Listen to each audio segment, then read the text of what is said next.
Hello dear students, welcome to my YouTube channel MP Education। तेबे वीडियोटी को आरंभ करने पूर्व मैंने मो चैनल को लाइक शेयर एंड सब्सक्राइब निहाती करबा। आज आम चतुर्थ श्रेणीर सामाजिकर द्वितीय अध्याय संबंध में आलोचना करबा, जार नाम होची विपर्यय और सुरक्षा। आम आज विपर्यय और सुरक्षा संबंध में आलोचना करबा, यार अभ्यास संबंध में आलोचना करबा। कौन से एक असहाय गोष्ठी उपरे अचानक गोटे विपदपूर्ण घटना घटिले ताहाको साधारणतः विपर्यय बोली कुहा जाई थाए। कि गोटे असहाय गोष्ठी उपरे दरकार कौन से स्थान रे लोक माने अछंती, हठात सेठार को बन्या जल माड़ी आसला, हठात तांको पाखरे अचानक भी गोटे विपद सृष्टि है जहाँ विपर्यय बोली कुहा जाउछि। विपर्यय साधारणतः दुई प्रकार, मनुष्यकृत और प्राकृतिक। मनुष्यकृत विपर्यय घरपोड़ी, खनि उत्तोलन इत्यादि, अंशुघात, वज्रपात, बात्या, भूमिकंप ये सब साधारणतः प्राकृतिक विपर्ययर अंतर्गत।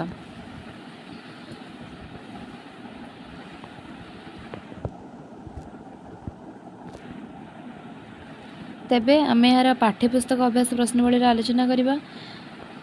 प्राकृतिक विपर्यय, विपर्ययर कारण एवं आम विपर्यय द्वारा रक्षा पाइबा, विपर्यय सुरक्षा पाइबा कौन कौन सावधानता अवलंबन करवा से संबंध में आलोचना करिया। प्रथम विपर्ययर नाम देला आमको अंशुघात, द्वितीय वज्रपात, द्वितीय अंशुघात और तृतीय होची बन्या।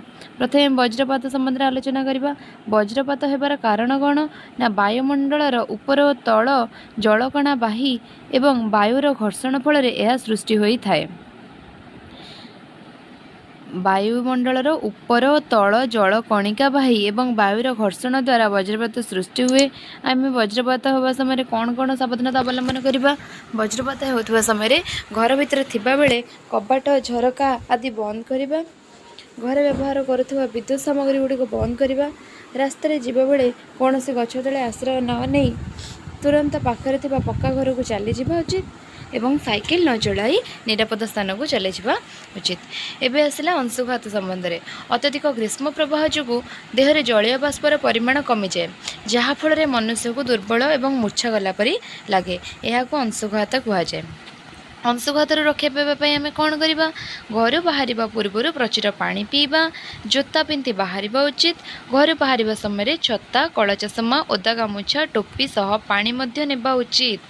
टाण खरा समय घर बाहर अनुचित। एवं बन्यारे कौन, वर्षा ऋतु रे अत्यधिक वर्षा जो नदी उछुली यार जल बिल बाड़ी और घर आड़ को माड़ी जाई धन जीवन क्षयक्षति घटाई थाए, यह बन्या कहुए।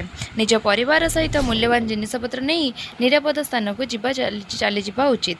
बन्या जल रे पिला माने खेलिबा अनुचित। यथेष्ट परिमाणर खाद्य पदार्थ संग्रह करी सुरक्षित स्थान रे रखिबा उचित।